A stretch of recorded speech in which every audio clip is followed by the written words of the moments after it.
Tony, when you look back now, you've got a chance to reflect upon your career. What do you feel about it?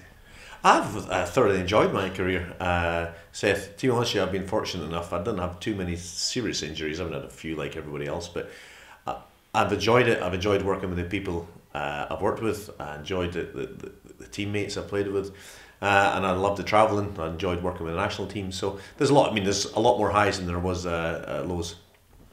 When you think back to when you first started skating, did you ever think, okay, this is going to be my life? No, I think when you're young, I think you when you're a kid, you've got, if you want to get to any level, you want to dream that that's what you want to do is play ice hockey or play a professional sport. And I used to dream about playing a professional ice hockey player, and I was fortunate enough I managed to achieve that for nearly 25 years. And to be honest with you, I thoroughly enjoyed it, and I wouldn't have changed it for anything. When did you realise that maybe you were better than everybody else? I mean, people talk about you having a God-given gift. Do you believe that's the case? Well, that's a bit tough for me to say, to be honest with you. But I think I understood the game quite well, where I could read the game and I could read maybe what opponents were doing.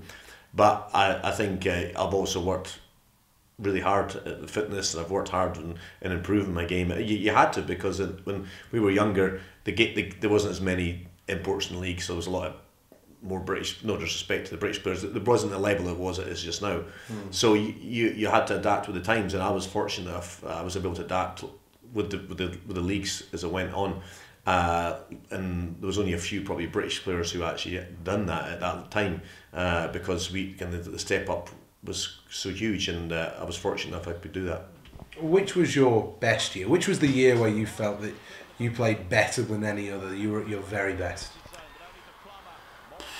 I would probably say, I think maybe possibly the best. Like obviously Edinburgh was a huge time for me, but I think when I was at Sheffield, I think I'd managed with won the Grand Slam there. I think that sounds like I'm not trying to be disrespectful to other players, but I think I led the team through the 4 years.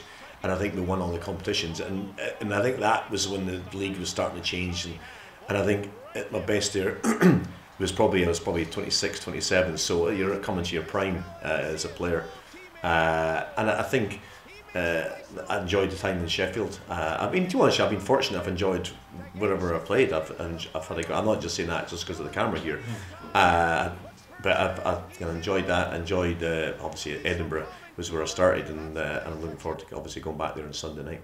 It's going to be a special night, that, isn't it? Well, definitely. I think it's a great honour when any team retires your shirt, to give you the sort of accolation of never playing that number again. And there's obviously some great players who are probably going to wear number 9. So yeah, it's nice.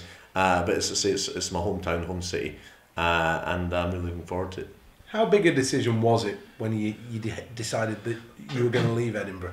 Oh, it was huge, but to be honest, we were going through an unstable period with not so much with our owners, and at that time I was going to go to Fife, and I was really close going to Fife. I'd spoken to the directors here, and Fife I think are a great organisation, and I think they've done the people who run it, like Tom Muir, and over the years.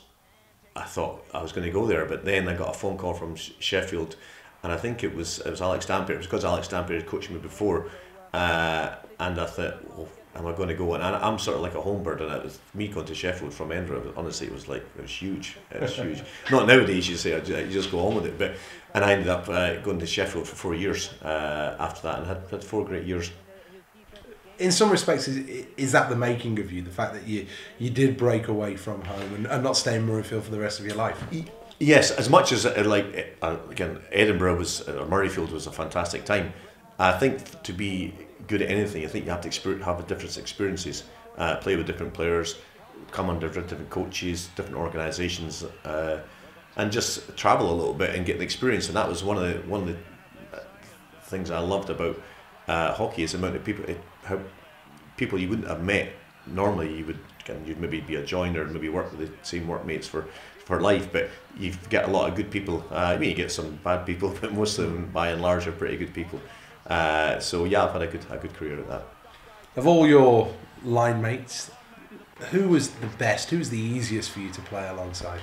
There's tough ones. I think obviously for talent wise, Ed Courtney's definitely got to be up there for his talent. He's like he was for his size. I'm not going to say anything bad about Eddie, but his skating probably wasn't the high end. But his ability to read the game and play the game was great. There's a lot of good. I've played that many good players over the years.